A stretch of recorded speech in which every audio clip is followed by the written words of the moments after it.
নমস্কার, আমি মঞ্জু ভট্টাচার্য। আমার গল্প পাঠ আসরে আপনাকে স্বাগত জানাচ্ছি। পড়ে শোনাচ্ছি বঙ্কিমচন্দ্র চট্টোপাধ্যায়ের ইন্দিরা উপন্যাসের অষ্টাদশ পরিচ্ছেদ। সেদিন দিবারাত্রি আমার স্বামী অন্যমনে ভাবিতে লাগিলেন। আমার সঙ্গে বড় কথাবার্তা বলিলেন না। আমাকে দেখিলেই আমার মুখপানে চাহিয়া থাকিতেন। তাহার অপেক্ষা আমার চিন্তার বিষয় বেশি, কিন্তু তাকে চিন্তিত দেখিয়া আমার প্রাণের ভেতর বড় যন্ত্রণা হইতে লাগিল।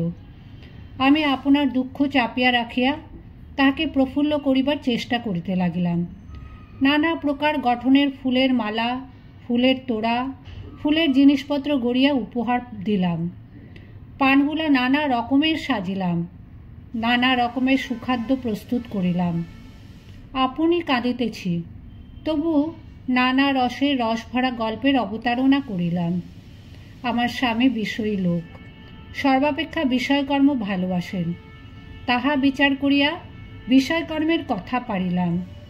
আমি হরমোহন দত্তের কন্যা, বিষয়কর্ম না বুঝিতাম এমন নহে। কিছুতেই কিছু হইল না। আমার কান্নার উপর কান্না বাড়িল।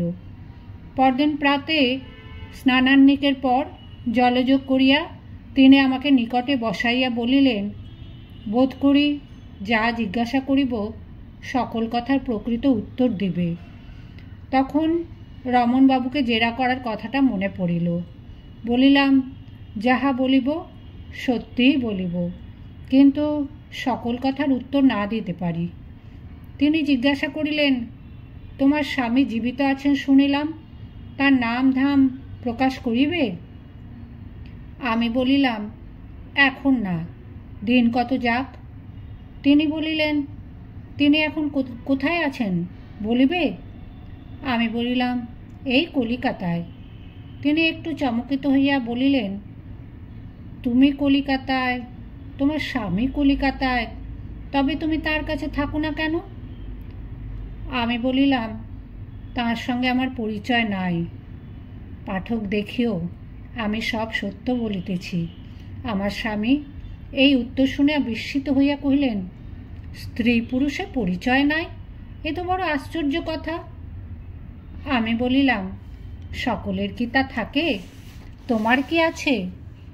একটু অপ্রতিভ হইয়া তিনি বলিলেন, সে কতগুলো দুর্দৈবে ঘটিয়াছে। আমি বলিলাম, দুর্দৈব সর্বত্র আছে। তিনি বলিলেন, যাক, তিনি ভবিষ্যতে তোমার উপর কোনো দাবি দাওয়া করিবার সম্ভাবনা আছে কি?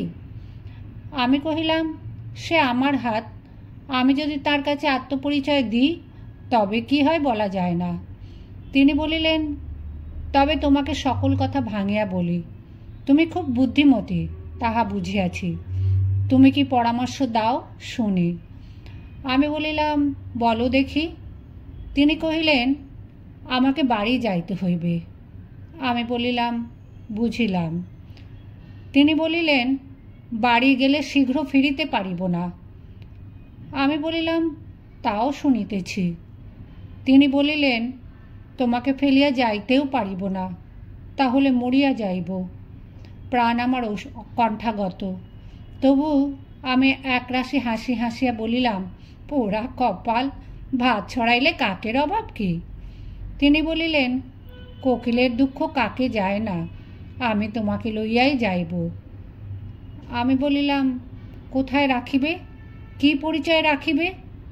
তিনি বলিলেন, একটা ভারী জুয়া চুরি করিব, তাই কাল সমস্ত দিন ভাবিয়াছি, তোমার সঙ্গে কথা কহি নাই।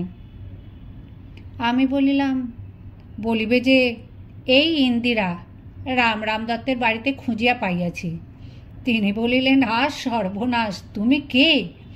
স্বামী মহাশয় নিষ্পন্দ হইয়া দুই চক্ষের তারা উপর দিকে তুলিয়া আমার মুখপানে চাহিয়া রহিলেন। আমি জিজ্ঞাসা করিলাম, কেন, কি হইয়াছে?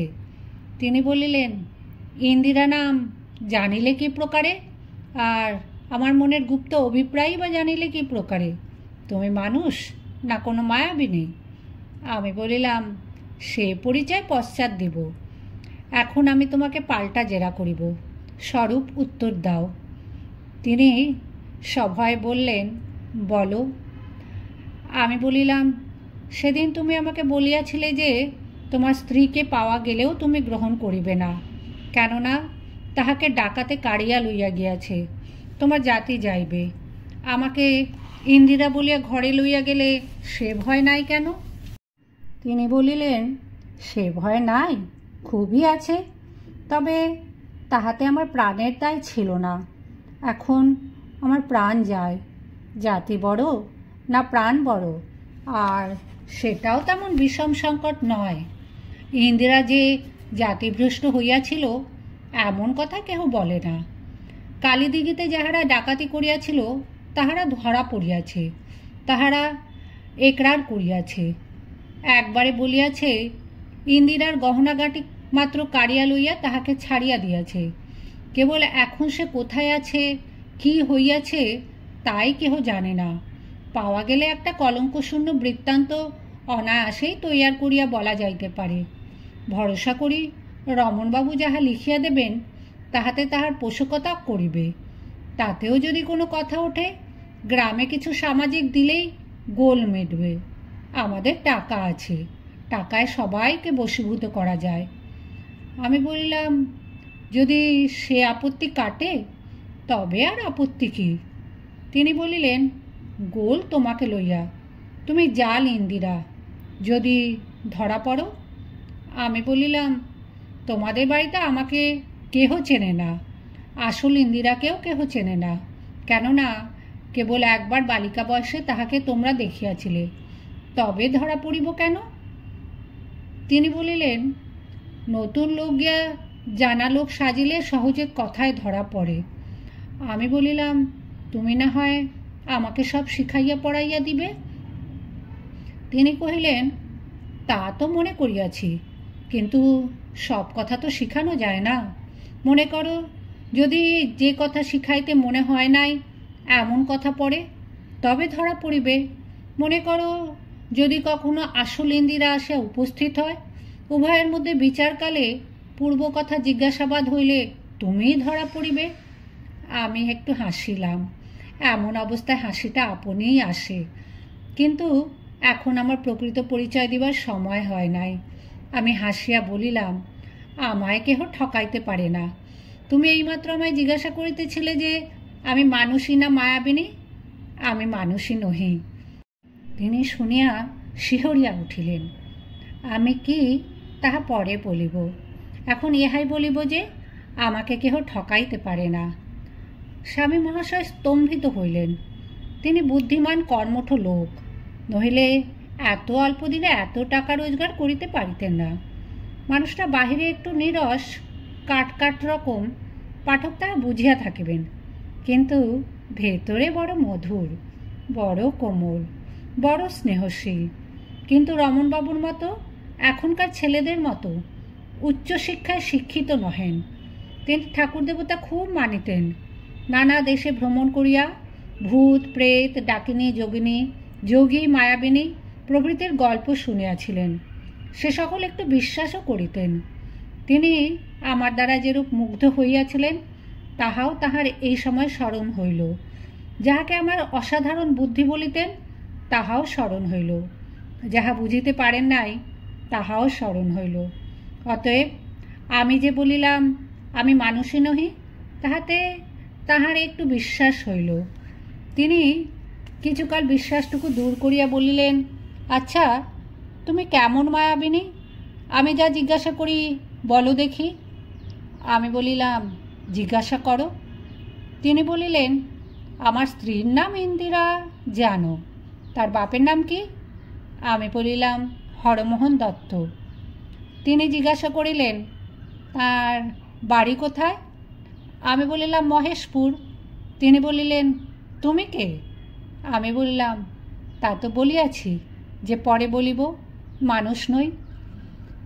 তিনি বলিলেন, তুমি বলিয়াছিলে তোমার বাপের বাড়ি কালাদিঘি, কালাদিঘির লোক এ সকল জানিতে পারে। এইবার বলো, হরমোহন দত্তের বাড়ির সদর দরওয়াজা কোন মুখ? আমি বলিলাম, দক্ষিণ মুখ, একটা বড় ফটকে দুই পাশে দুইটা সিংহী। তিনি কহিলেন, তার কয় ছেলে? আমি বলিলাম, এক। তিনি বলিলেন, নাম কি? আমি বলিলাম, বসন্ত কুমার। তিনি বলিলেন, তার কয় ভগিনী? আমি বলিলাম, আপনার বিবাহের সময় 2টি ছিল।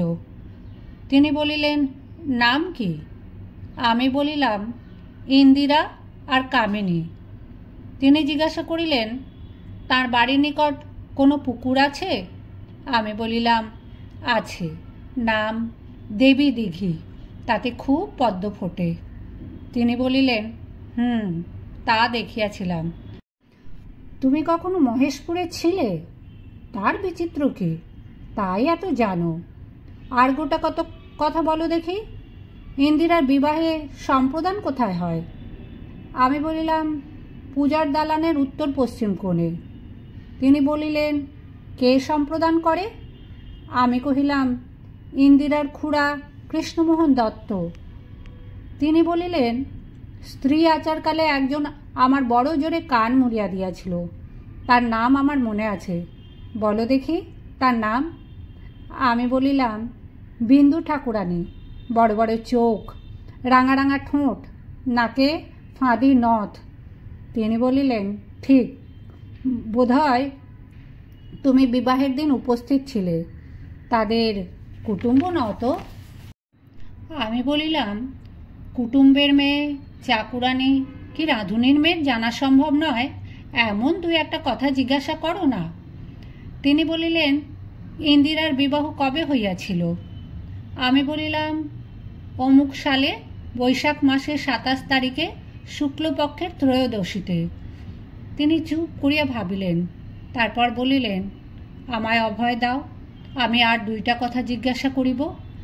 আমি বলিলাম, অভয় দিতেছি, বলো। তিনি বলিলেন, বাসর ঘরে সকলে উঠিয়া গেলে আমি ইন্দিরাকে নির্জনে একটি কথা বলিয়াছিলাম। সে তাহার উত্তর দিয়াছিল। কি কথা সে, বলো দেখি। বলিতে আমার একটু বিলম্ব হইল, কারণ সে কথাটা মনে করিতে আমার চক্ষে জল আসিতেছিল। আমি তাহা সামলাইতেছিলাম। তিনি বলিলেন, এইবার বোধহয় ঠকিলে, বাঁচিলাম, তুমি মায়াবিনী নয়।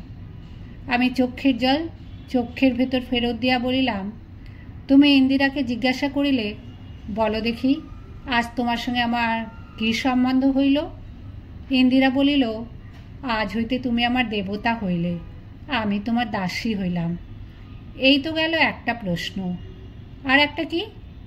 তিনি বলিলেন, আর জিজ্ঞাসা করিতে ভয় করিতেছি, আমি বুঝি বুদ্ধি হারাইলাম, তবু বলো। ফুলসজ্জার দিন ইন্দিরা তামাশা করিয়া আমাকে গালি দিয়াছিল, আমিও তার কিছু সাজা দিয়াছিলাম, বলো দেখি সে কথাগুলি কি? আমি বলিলাম, তুমি ইন্দিরার হাত এক হাতে ধরিয়া আর এক হাত তার কাঁধে দিয়া জিজ্ঞাসা করিয়াছিলে, ইন্দিরে, বলো দেখি আমি তোমার কে? তাতে ইন্দিরা উত্তর করিয়াছিল, শুনিয়াছি তুমি আমার ননদের বর। তুমি দণ্ডস্বরূপ তার গালে একটা ঠোনা মারিয়া তাকে একটু অপ্রতিভ দেখিয়া পরিশেষে মুখচুম্বন করিয়াছিলে। বলিতে বলিতে আমার শরীর অপূর্ব আনন্দরসে আপ্লুত হইল। সেই আমার জীবনে প্রথম মুখচুম্বন। তারপর সুভাষিনীকৃত সেই সুধা বৃষ্টি।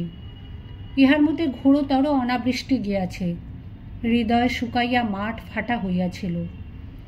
এই কথা ভাবিতেছিলাম, দেখিলাম স্বামী ধীরে ধীরে বালিশের উপর মাথা রাখিয়া চক্ষু বুজিলেন। আমি বলিলাম, আর কিছু জিজ্ঞাসা করিবে? তিনি বলিলেন, না, হয় তুমি স্বয়ং ইন্দিরা, নয় কোনো মায়াবিনী।